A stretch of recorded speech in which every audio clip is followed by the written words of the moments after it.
cannot stop touching this hair. Chef's kiss. Literally. Okay. So welcome to my channel. If you're new, my name is Markayylaab, and if you're returning, welcome back. As you can already tell by the title of the video, yes, it is another wig install, but I'm so excited for this one because I would say, do you see it? But you don't. You don't. So if you would like to see how I achieve this look, please continue to, well, I was about to say continue to stop watching. So if you would like to see how I got this look, please stay for the full video. Before we get into it, please like, comment, subscribe, hit that notification bell, and follow me on all of my social media down below. And also the direct link to this hair will be down below as well. So go ahead and check out the description box. So without further ado, let's get started. Hey everyone, so first I wanted to show you where I got the wig and for how much. $69, you cannot beat that. I don't know how much I got it when I bought it originally, but now as of January 16th, it is $69. So you need to run, not walk, run over to the Amazon store, okay? But today I'm going to do a voiceover, and I'm not going to be telling you guys how I installed the wig because I have so many videos on how I installed the wig, so you can go on my playlist on my wig installations and see that. Today I'm going to be reading you a story from Reddit's Anonymous Am I the A-Hole, and read you this story that I found because I found it quite interesting.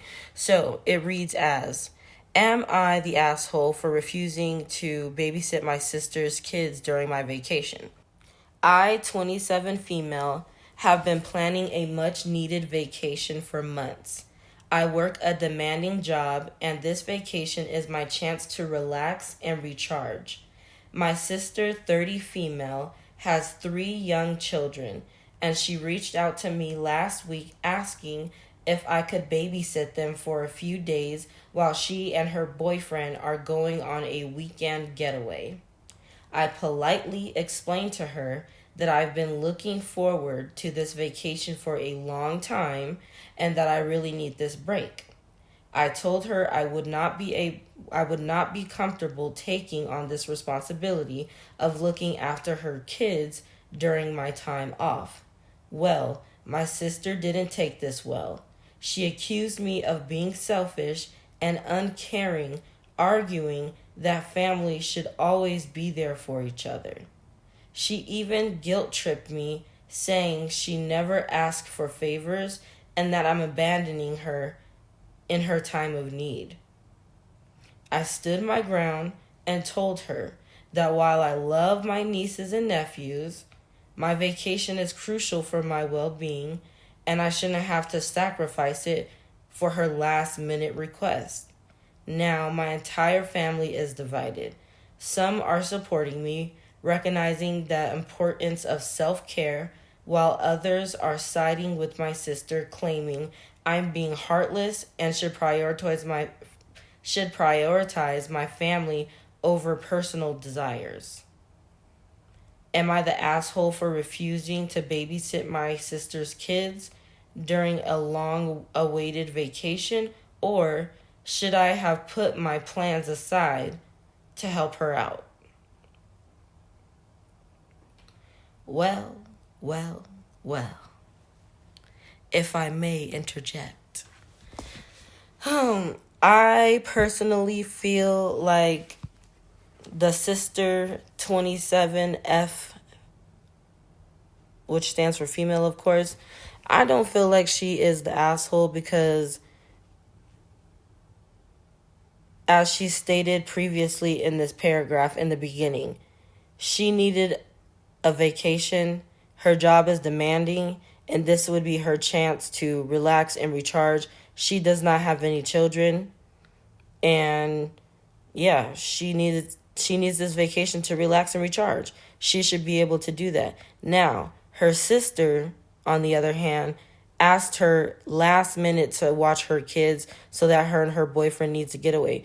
Just like her, she needs to relax, which is understandable because she has 3 kids. But at the same time, you cannot be mad at somebody because you asked them last minute. And also, it's like you can't expect somebody to watch your kids anyways, whether they're family or not. I just feel like that. And I have a kid, so it's like I could say that. That's crazy to me that you feel entitled for your sister to watch your kids. I don't feel like she's the asshole. In the comments, tell me what you think, because I just don't believe she's the asshole. That's crazy to me that you think that. Crazy quazy. Okay, that one was a little short, so I'm gonna do as many as I can with the time that I have. So the next one reads, am I the asshole for refusing to let my mother-in-law throw me a baby shower? I, 32-year-old female, just found out I'm pregnant with my first child.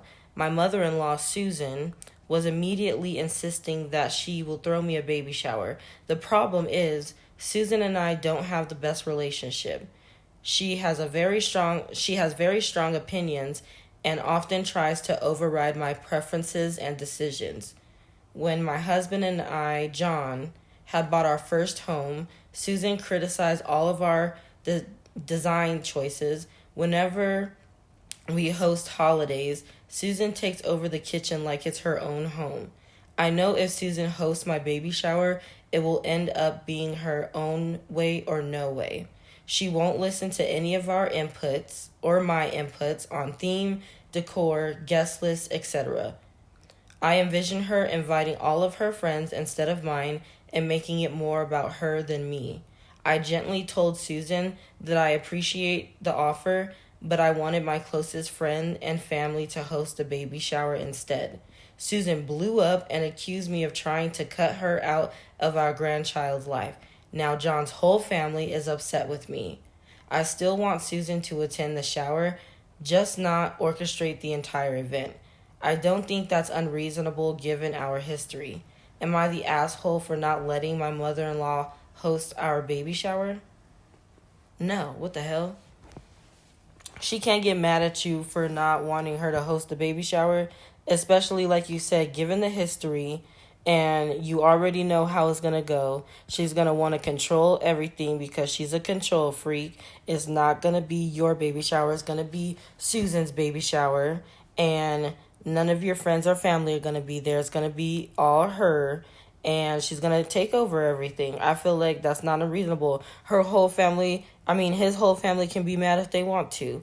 Girl, you do you. You're having the baby, not her. Get over it, Susan.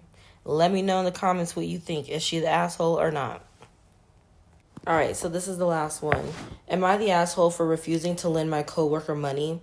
I, 26-year-old female, have worked in the same office with my coworker Peter, 28 male, for over 2 years now.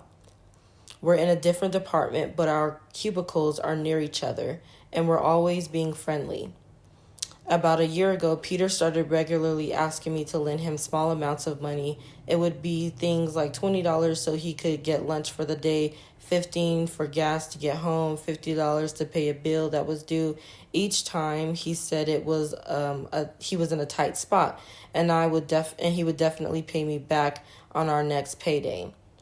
Wanting to help out a coworker and friend, I usually feel obligated, but payday would come and go and Peter would forget his wallet, or he couldn't pay me back, or he'd claim unexpected expenses came up that prevented him from paying me as he promised. It was always some excuse.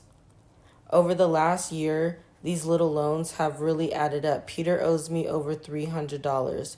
At this point, he really just keeps borrowing money before paying me back previous loans. I've tried gently reminding him of what he owes me, but he brushes it off and says he's good for it as soon as he gets paid. The last straw was yesterday when Peter asked me for $200 to get repairs done on his car. I politely but firmly said no. I could not loan him any more money until he started repaying me for what he already owes me. Peter got really irritated and claimed I was being selfish and unsupportive. He said he needs his car fixed to get to work and I should want to help a coworker in need. but I'm tired of being taken advantage of. Ever since I refused to lend him $200, Peter has been making snide remarks about me, about how I must be very uncaring and heartless. I feel anxious and guilty, but I also feel frustrated because Peter clearly has no intent to repay me. Am I the asshole for finally putting my foot down and refusing to enable Peter's chronic borrowing habit when he makes no effort to pay me back? Should I have just lent him the money again? Girl, no. Fuck Peter. What the fuck? Peter can go to hell. I'm just kidding. Not hell, but you know what I'm saying?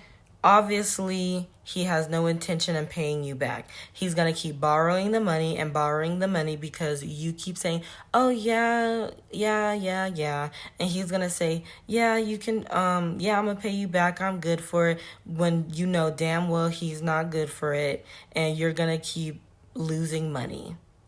Are you a bank? Are you an ATM? Are you his mom? Are you even his sibling?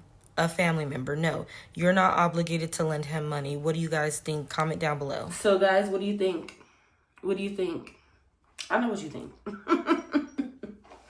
I know I ate. I know what you think. What comes after 7? Period. I ate.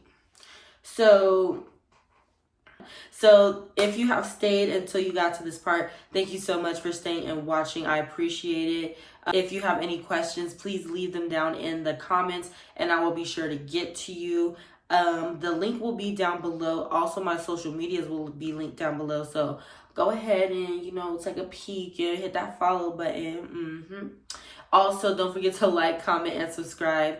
And hit your notification bell so you don't miss anything that I post because I know I've been slacking. I know I've been gone for a minute, but I'm back. But yeah, that's it, guys. Thank you so much again. I love you guys, and I'll see you in the next video. Be safe out there. Bye.